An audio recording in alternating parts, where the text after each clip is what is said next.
Thank you so much for that. You know, it's great to be here at my alma mater, Georgetown Law. Facility is a little bit nicer than when I was a student here, but the quality of the professors and the deans and all remain among the absolute best. And I think those of you who are students here at Georgetown are fortunate to be here. It's a part of my life and Marcel's life that I've always cherished when I was here. Also, to be with good friends like Gary Hart and Fritz Mondale. Senator Hart and I were elected to the Senate the same year, and we were immediately a chance to meet with then Senator Mondale and Senator Humphrey from Minnesota. The very first vote we cast was for the Church Committee. And I remember we were both the newest members on the Senate Armed Services Committee.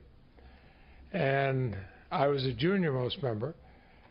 And the chair of the committee, John Stennis, as some of you recall, did not like the idea. You may recall his discussions, Doctor, with Frank Church on this. He did not like the idea of having a church committee. He said to Senator Church, you know, they'll tell me, the CIA and the others will tell me everything that I need to know. And Senator Church said, yes, but you tell me you don't want to know. And that was the difference. And there's a famous photograph by George Thames, it's in the New York Times, and it shows John Stennis lecturing Frank Church, saying, you can't have this. And Church kind of looking at him like, you know, a man 30 years younger and saying, I'm going to have it. I was standing right behind as the junior most member, right behind George Thames. We took that picture, and it summed up everything that went on. But people like Fritz Mondale and Gary Hart, others made sure, and Mike Mansfield, that we would have this. And thank goodness we did, because that was the first time we really started looking and asking what our government is doing, and not accepting, well, we can't tell you because it would damage national security. It's a watershed moment in history, and I remain proud of that first vote. Actually, Gary and I had a couple other votes in that committee in April of that year, April 1975. We voted by a one-vote margin to cut off authorization for the Vietnam War. And they cast that vote over and over again, trying to change us, and we did not. But let's talk about the Church Committee. Through their work, and these are the people who talk further about it, Bill Miller remembers so well the aspects of what went on there. The American public learned of years of excesses and abuses that occurred in the secretive and largely unchecked intelligence community. And the revelations made clear that change was needed. They led to the enactment of the Foreign Intelligence Surveillance Act in 1978, the establishment of the Congressional Intelligence Committees to provide ongoing, comprehensive oversight of our intelligence agencies. But today, now, it's 40 years, almost 40 years later, and we're at a watershed moment. It's time for another change.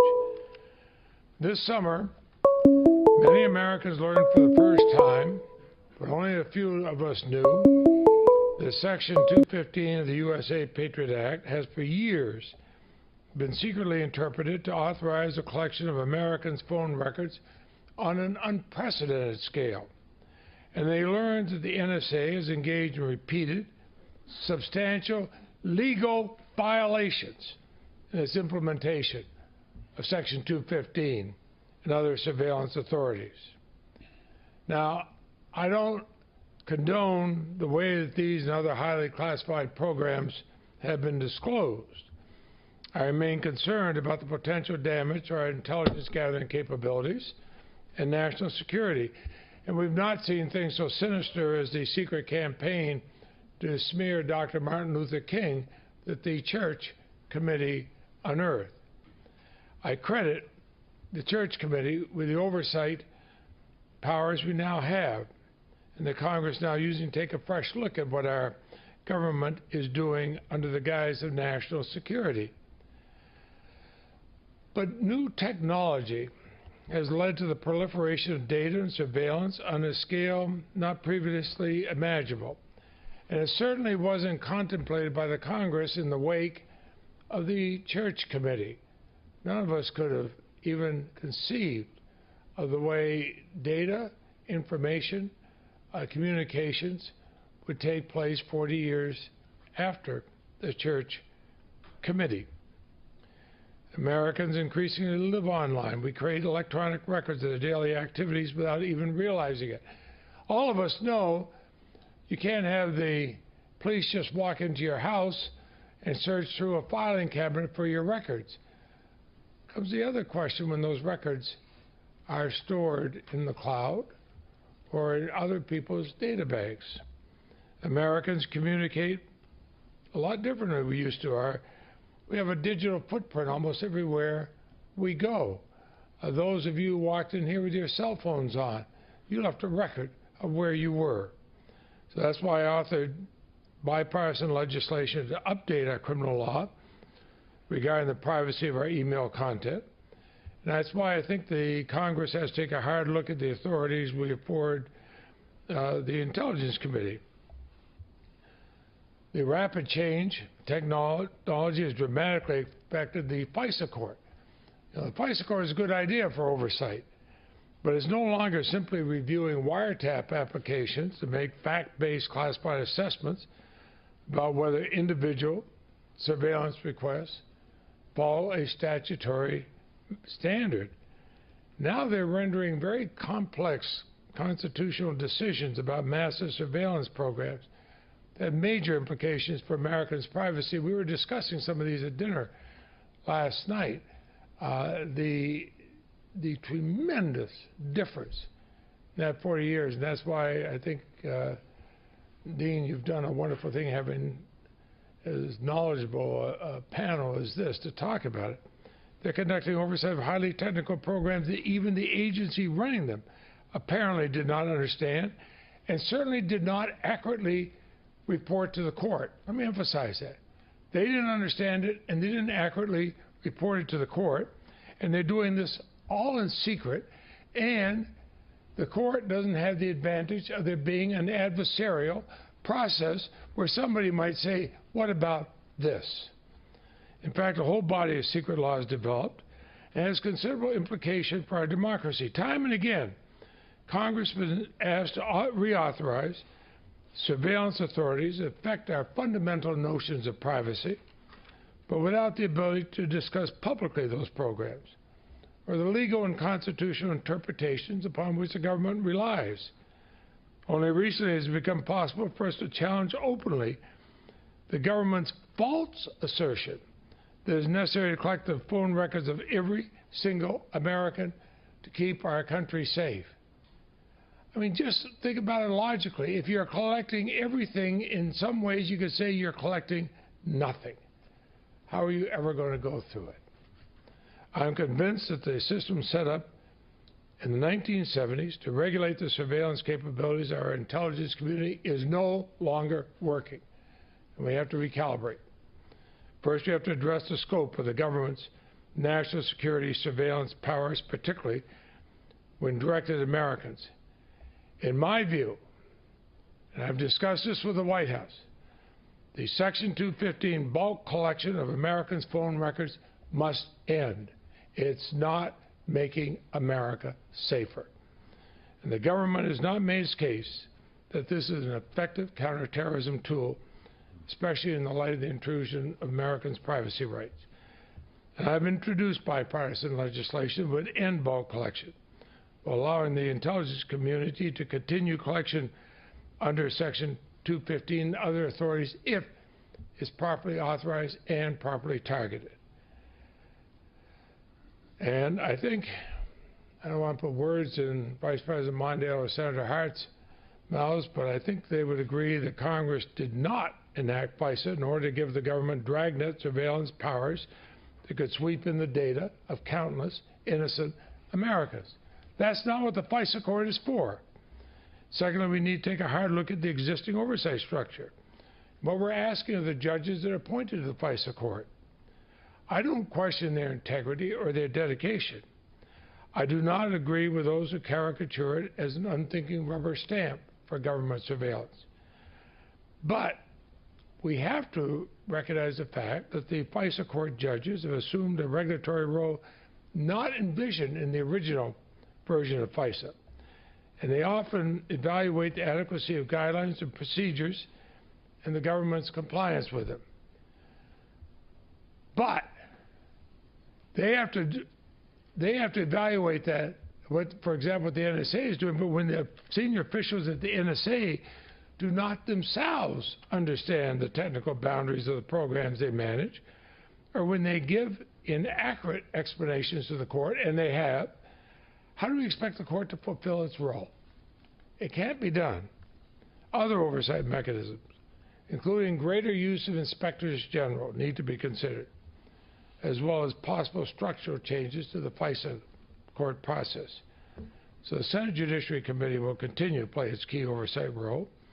We have a lengthy history of working on it, dating back to the 1970s, even before I was there. Its members have expertise in privacy, civil liberties. I have a wonderful staff who have all the kind of clearances, understand us, they can work on it, and we have others that we consult with. So I'm convening a classified briefing for committee members tomorrow. We will do that classified briefing tomorrow, but then we'll have an open hearing next week when Director of National Intelligence Clapper and National Security Agency Director Alexander will testify. And I expect open and candid testimony. And to that end, I'm working with Congressman Sensenbrenner, Chairman of the Crime and Terrorism Subcommittee in the House, as well as Senator Leahy on the Senate Judiciary Committee on a legislative solution. I'm consulting with Congressman Goodlatte, and I was encouraged by his views the other day. What I'm saying is this is not a liberal or conservative issue, Democratic or Republican. We're going to have a bipartisan, open response in the same way we did with the Church Committee, something we're not seeing on the Hill these days. We've got to come back to that for the good of the country. And finally, we have to examine with a fresh eye the extent to which our domestic surveillance programs have to remain classified. Now, I have no doubt that our national security has been released by some of the information that's been in the news, particularly our activities abroad. But we've got to find a way that we can discuss publicly the outer bounds of government authority to surveil Americans. Congress was able to do that in the 70s. We can do it again. And, you know, more than 38 years after I cast my first vote on the floor of the Senate, we have to continue to fight to ensure the privacy rights and civil liberties of Americans are not swept aside in the name of national security. It is not an either-or thing, your privacy and national security. I say almost facetiously, there's an article, and I've mentioned this to some of you, written about me in a profile in the New York Times. It's actually one of the very few things I've saved from the press, even framed. It gives an idea of how we feel about privacy in Vermont. Marcel and I live on a dirt road in an old farmhouse, a dead-end road. A lot of land around it. We've had it a long time. We spent part of our honeymoon there over 50 years ago. But we have, and there's a adjoining farm family that's hayed our fields and kind of watched over the place from the time I was a teenager. And the whole story goes like this. It's a Saturday morning. Porter drives up in an out-of-state car. Farmer sitting on the porch, he says, does Senator Leahy live up this road? He said, are you a relative of his? I said, no, I'm not. Are you a friend of his? Well, not really. Is he expecting you? No. Never heard of him. We like our privacy. We like our privacy. We like our oversight. We like having our elected officials know what the heck is going on in our government, and that's why you're so darn lucky to hear from these people today. Thank you very, very much.